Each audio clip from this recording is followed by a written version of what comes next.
बाबा हा पुतळा कोणाचा आहे? याला कपडे का नाही घातले?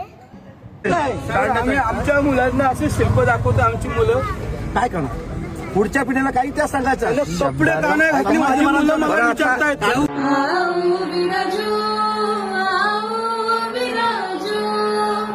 शंभू राजा अधिराजो सेवा को है सिंहासन देवो का मित्रांनो, लहान मुलांनी जर आपल्या आई वडिलांना विचारलं की हे स्मारक कोणाचं आहे, हा पुतळा कोणाचा आहे, तर त्या आई वडिलांना पटकन उत्तर देता येईल का? विषय आहे 22 लाख रुपये खर्च करून या ठिकाणी छावा क्रांतीवीर संघटना यांच्या संकल्पनेमधून पेन परिषद या ठिकाणी चिंचपाडा या ठिकाणी हे स्मारक उभं केलं. त्याचं 2 दिवसांपूर्वी अनावरण केलं. मला एक सांगायचं की लहान मुलं ज्यावेळेस तिथून पास होत असतात त्यावेळेस आई वडिलांना ते विचारायचे की बाबा हे काय आहे, आई हे काय आहे, तर त्यांना सांगता आलं पाहिजे.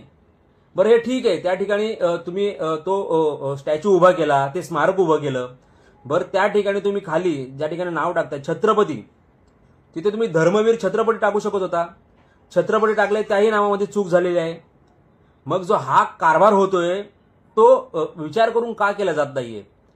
आज अख्खा महाराष्ट्र तापलाय आणि यांच्या सगळ्या तापण्यावरून आज मला वाटतं की आजच पेण नगर परिषदेने त्या स्मारकावरती व्यवस्थित तो जे स्मारक आहे ते झाकून ठेवलेलं आहे किंवा तिथून हटवतली आणि त्या ठिकाणी नवीन स्मारक व्यवस्थित जे रुबाबदार ते पाहता क्षणीच अंगावरती काटा येईल अशा पद्धतीने ते उभं करतील त्याची मला खात्री आहे. परंतु जी चूक होते त्या चुकीला सगळे नीट लक्षपूर्वक बघत असतात आणि ती चूक म्हणजे घोर चूक आहे. कारण की ज्यांनी हा महाराष्ट्र घडविला, ज्यांनी या आपल्या सगळ्यांसाठी जो देह झिजला, त्यांनी अनेक वार आपल्या अंगावरती झेलले असे आपले धर्मवीर छत्रपती संभाजी महाराज, आणि त्यांना तुम्ही मॉडर्न आर्ट म्हणून त्या ठिकाणी उभं करताय असं स्मारक. मला ना कधी कधी म्हणजे हे जे नेते मंडळी आहेत किंवा या पेण नगर परिषदे आयुक्त आहेत, नगराध्यक्ष आहेत, हे यांनी परमिशन देताना थोडा तरी म्हणजे विचार करायला हवा की आपण जर हे स्मारक या ठिकाणी उभं करतोय तर त्या स्मारकापासून इतर लोक किंवा लहान मुलं काय आदर्श घेतील? माझी छावा क्रांतीवीर संघटना, त्याचबरोबर माजी कॅबिनेट मंत्री रवींद्र पाटील साहेब, त्याचबरोबर आयुक्त आणि नगराध्यक्ष यांना एक विनंती आहे की ज्या पद्धतीने तुम्ही हा 22 लाख रुपये खर्च करून ही जी माहिती आपल्यासमोर येते, एवढे पैसे खर्च करून जर तुम्ही हे स्मारक उभं करताय आणि त्यामध्ये अख्खा महाराष्ट्र नाराज होतोय आणि नंतर डिसिजन घेतलं जात आहे की आपण त्या ठिकाणी हे स्मारक व्यवस्थित झाकून ठेवूया किंवा तिथून ते साईडला करून व्यवस्थित चांगलं काहीतरी करूया, तर चांगलंच करा. या ठिकाणी तुम्ही असं काहीतरी करून दाखवा की ते स्मारक पाहता क्षणीच अख्ख्या महाराष्ट्राच्या अंगावरती शहारे आले पाहिजेत. असं काहीतरी चित्र त्या ठिकाणी दिसलं पाहिजे की ते पाहता क्षणीच चिमुकल्यांपासून मोठे सगळे खुश झाले पाहिजेत. नमस्कार. छत्रपती शिवाजी महाराज की जय, छत्रपती संभाजी महाराज की जय हे फक्त आता बोलण्यापुरतं राहिलेलं आहे. आज ही गोष्ट आपल्या पेणमध्ये घडते, आपल्या रायगडमध्ये घडते, याची मला तर लाज वाटते स्वतःला. तुम्हाला वाटत नसेल किंवा व्हिडिओ बघणाऱ्या समोरच्याला वाटत नसेल. आज पेणमध्ये सगळ्यात मोठी शिवजयंती साजरी केली जाते. ते शिवभक्त फक्त शिवजयंतीच्या वेळी जागे होतात का? मला त्यांना प्रश्न विचारायचा आहे. ह्या स्मारकाचं जेव्हा अनावरण केलं तेव्हा एकाने सुद्धा याचा निषेध का जाहीर केला नाही? इथे सर्वजण सगळ्यांनी बाग्यांची भूमिका घेतली. इथून जेव्हा लहान लहान मुलं त्यांच्या आईवडिलांच्या सोबत शाळेत जातात तेव्हा त्यांनी काय बघून सांगितलं असतं की हे कोण आहेत म्हणून? हे दाखवा तुम्ही, येणाऱ्या पिढीला तुम्हाला हे दाखवणार का तुम्ही? आत्ता पाठ्यपुस्तकांमध्ये छत्रपती संभाजी महाराजबद्दल इतिहास नाही आहे, शिवाजी महाराजांबद्दल इतिहास नाही आहे. NCERTनी मराठा साम्राज्याचा नकाशा काढून टाकला, त्याच्याबद्दल तुम्हाला कुठल्याच गोष्टीची भान पडलेलं नाही आहे. पण जेव्हा छत्रपती संभाजी महाराजांचा तो जबडा फाडताना जे स्मारक जेव्हा इथं लहान लहान मुलांनी बघितलं असतं ना, तेव्हा त्यांनी आईवडिलांना जाऊन विचारलं असतं, आई हे कोण, बाबा हे कोण? समजलं, अंगावरती काटा आला पाहिजे ते स्मारक बघताना. पण फक्त एक दिवसापुरते शिवभक्त होऊ नका. जे चुकीचं आहे त्याला चूक बोलण्याची हिंमत ठेवा. समजलं? संविधानाने तुम्हाला जे अधिकार दिलेले आहेत त्या अधिकारांचा वापर करा, राजकारण करा, सगळ्या गोष्टी करा, पण कोणाचा एखाद्या कुठलीही व्यक्ती असू दे, जेव्हा ती गोष्ट चुकीची असेल त्या गोष्टीला चूक म्हणण्याची ताकद ठेवा. मित्रांनो, काही बोलण्याच्या अगोदर हा व्हिडिओ एकदा बघा. आओ विराजो आओ शंभू राजा अधिराज. बघितलात ना, हा व्हिडिओ पेन रायगड येथील आहे. रायगड आणि त्याच पेन रायगड मधला हा छत्रपती संभाजी नाही नाही नाही नाही. छत्रपती संभाजी महाराजांचा कुठला आर्टिफिशियल आहे बरं का कुठल्या सिनेमातला आहे? बर नाही नाही अहो, खाली खाली बघितलं का जर खाली छत्रपती संभाजी महाराज चौक ज्या मादरच्युतनं बसवला त्याच्या बी आणि ज्याने अप्रूव्ह केलं त्याच्या बी काय उखडायचं ते उखडा तिथे शिव्या काय काही फरक नाही पडत आहे. अरे तुम्हाला लाजा वाटल्या पाहिजेत हरामखोराओ. तुम्ही पहिलं ते इतिहास काय हटवताय? त्या गडकोटावरती इतके धिंगाणा चाललाय, तिथं नियोजन नाहीये. तो इतिहास हटवला जातोय. प्रत्येक जण छत्रपती शिवाजी महाराजांचा अपमान करते. आम्ही काय हे करतोय काय? हा छत्रपती संभाजी महाराजांचा असा स्टॅच्यू असतो, असा पुतळा असतो, असं स्मारक असतं म्हणजे तुमच्या मनाला येईल तसं तुम्ही वागताय का? बरं, छत्रपती संभाजी महाराज कोण एकाचे आहेत का? त्यांचा इतिहास तुमच्यापेक्षा आम्ही जास्त माहिती आहे आम्हाला की काय कसं आणि किती मोठं प्रेरणास्थान आहे ते. तुम्हाला साधं रक्तदान करता येत नाही. वयाच्या 32व्या वर्षी छत्रपती संभाजी महाराजांनी या स्वराज्यासाठी इथल्या मातीसाठी आपला प्राण दिलाय. तुम्हाला काय बसवावं ह्याची अक्कल नाही काय? म्हणजे हे नामशीच करण्याच्या दृष्टिकोनातून चाललंय. परत तुमच्या बुडाला आग लागेल माहितीये. चुतिया हो, जरा समजा. खाली कमेंट सेक्शन मध्ये येऊन काही भिकार चोडातून बोलतील, तू शिव्या कशा काय दिल्या, मग तुझी आरती करू काय, पाया पडू तुमच्या येऊन? हा छत्रपती संभाजी महाराजांचा जिवंत ज्वाज्वल्य इतिहास आहे.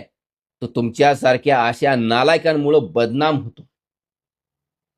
त्वरित थांबवलं पाहिजे, नाहीतर एक दिवस काय होईल माहितीये का? तुमच्यासारखे हे पुतळे बसवणारे, हे असा नासधूस करणारे इतके मारले जातील ना की तुमच्या उभ्या पिढ्या नामशेष होऊन जातील. बघा, तुम्ही इतिहास नामशेष करायचा प्रयत्न करताय ना, तर तुमच्या पिढ्या नामशेष होतील. श्री श्री श्री छत्रपती संभाजी महाराज की जय. श्री श्री श्री छत्रपती शिवाजी महाराज की जय. नमस्कार, मी छत्रपती शिवाजी महाराजांची कन्या आणि दिबा पाटील साहेबांची मुलगी.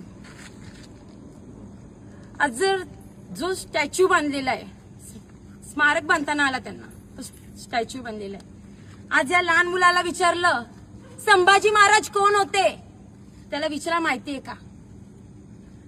त्याला हा इतिहास माहितीच नाहीये, कारण का तो इंग्लिश मीडियमला जातो. गरज कसली आपल्याला? त्याला विचारा, माझ्या समोर विचारा. त्याला इतिहास हे कोण आहेत ते पण माहिती, मग गरज कसली पहिली आपल्याला? जसं त्या दादाच्या मुलीने विचारलं, दादा हे कोण आहेत, मग गरज कसली आपल्याला? इतिहास. सगळ्यात पहिला इतिहास पाहिजे आपल्याला. आपल्याला मराठी पुस्तकाची गरज आहे, याच्यासाठी तुम्ही लढा. दुसरी गोष्ट, ते काय स्पायडरमॅन आहेत का? माझा शिवाजी महाराज, माझा संभाजी महाराज कशावर? तर घोड्यावर. आणि कधी त्यांनी शेतकऱ्याचं नुकसान न करता बांधावरून चालत गेलेला आहे.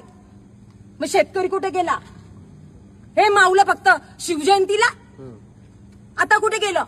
पण लक्षात ठेवा, एक जरी माणूस असला ना तरी तो कमी पडल, कारण आम्हाला शिकवण छत्रपती शिवाजी महाराजांची, आमच्या बापाची. छत्रपती शिवाजी महाराज की जय. छत्रपती संभाजी महाराज की जय. जय शिवराय. आणि संभाजी महाराज म्हटलं की ऊर्जा, संभाजी महाराज म्हटलं की प्रेरणा, आणि संभाजी महाराज म्हटलं की स्वधर्माभिमान आमच्या नजरेसमोर येतो. आणि त्यांचा अशा प्रकारचा पुतळा उभं करणं, कुठल्याही प्रकारची लिबर्टी म्हटली, कुठल्याही प्रकारचं आर्टिस्टिक इम्प्रेशन म्हटलं तरी तो पुतळा संभाजी महाराजांचा वाटत नाही. सार्वजनिक स्थळी अशा प्रकारचा पुतळा उभा करणं हा छत्रपती संभाजी महाराजांचा, त्यांच्या राष्ट्रभक्तीचा, आणखीन एकूणच प्रत्येक शिवप्रेमीच्या श्रद्धेचा अपमान करणं आहे. माझं तातडीची मागणी आहे की तो पुतळा किंवा ते जे काय इन्स्टॉलेशन तिथे केलेलं आहे ते ताबडतोब हटवण्यात यावं आणि महाराजांच्या छत्रपती, धर्मवीर छत्रपती संभाजी महाराजांच्या कीर्तीला साजेसा पुतळा तिथे त्वरित उभारण्यात यावा.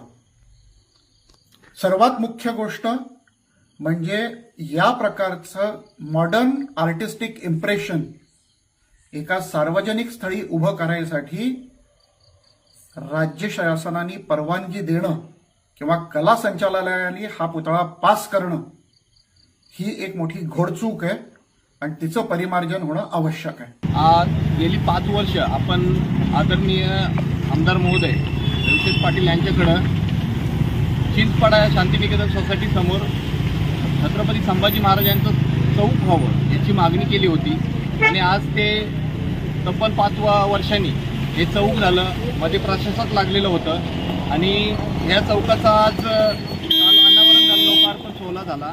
परंतु त्या चौकामध्ये एक प्रतिकात्मक छत्रपती संभाजी महाराजांच्या शौर्याची एक प्रतिकात्मक प्रतिकृती इथं उभारण्यात आली. तर त्या प्रतिकृतीला संपूर्ण शिवभक्त, संपूर्ण शिवप्रेमी, शंभूप्रेमी यांनी विरोध दर्शवला आणि ती प्रतिकात्मक जी प्रतिकृती आहे ती छत्रपती संभाजी महाराजांच्या इतिहासाला शोभनीय नाही आहे. आणि आम्ही आज नगराध्यक्ष शिवसाहेब यांच्याशी आम्ही चर्चा केली आणि आज ते जे ही जी प्रतिकृती आहे त्याला आम्ही आज झाकलं आणि आज आम्ही शिवसाहेबांशी आणि प्रीतम मॅडम नगराध्यक्षा यांच्याशी बोलणं करून आज ती काढण्यासाठी आम्ही त्यांना सांगितलेलं आहे. आणि मॅडमनी कालही तसं सांगितलेलं आहे की ते आपण चुकीचं आहे, त्याचं शासकीय परमिशन मिळत नाही आहेत स्मारकासाठी. तत्पूर्वी ते तसं उभारलेलं होतं परंतु ते आता ते काढणार आहेत आणि जोपर्यंत 14 मेला छत्रपती संभाजी महाराजांची जयंती सोहळा येईल तोपर्यंत ते तशी चांगलं मोठं भव्य दिव्य शिल्प उभारू असं त्यांनी आपल्याला ग्वाही दिलेली आहे. जय शिवराय, जय शंभूराजे. मी जितेंद्र ठाकूर, छावा क्रांती सेना रायगड जिल्हा अध्यक्ष. आज मागील 5 वर्ष आमचे संघटनेचे सचिव आणि आम्ही सर्व संघटनेचे पदाधिकारी छत्रपती संभाजी महाराजांचं चौकाला नामकरण व्हावं यासाठी सातत्याने झटत राहिलो. आज 2026मध्ये चौकाला नामकरण झालेलं आहे परंतु पुतला विभागाची परमिशन नसल्या कारणाने चौकावर काहीतरी एक थीम असावी म्हणून त्यांनी ते छत्रपती संभाजी महाराजांचा एक प्रसंग रेखाटलेला आहे आणि त्या प्रसंगाची जी थीम आहे त्याच्यामध्ये छत्रपती संभाजी महाराज आणि त्या आज राजांची जी प्रतिकृती आहे ती चुकीच्या पद्धतीची आहे. सर्व शिवप्रेमी आणि शंभूप्रेमी मावले ह्यांच्या प्रतिक्रिया येत आहेत का ते चुकीचं आहे आणि ते खरंच चुकीचं आहे. माननीय आमदार रविशेठ पाटील साहेब यांना ती संकल्पना मांडली होती आणि त्या संकल्पनेतनं हे समोरला चौक आपल्या समोर दिसत आहे परंतु ते चुकीच्या पद्धतीची थीम असल्या कारणाने तिथे आपण नक्कीच ती परमिशन आणून तो स्मारक तिथे उभा करू. परंतु तरी सर्व शंभूप्रेमींच्या शिवप्रेमींच्या ज्या भावना दुखावलेल्या आहेत त्यासाठी आम्ही स्वतः छावा संघटनेच्या माध्यमातून दिलगिरी व्यक्त करतो.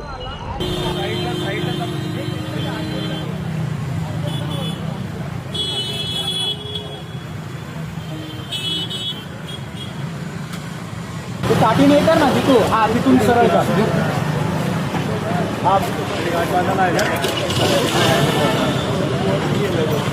अरे तो वरती गेला.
छत्रपती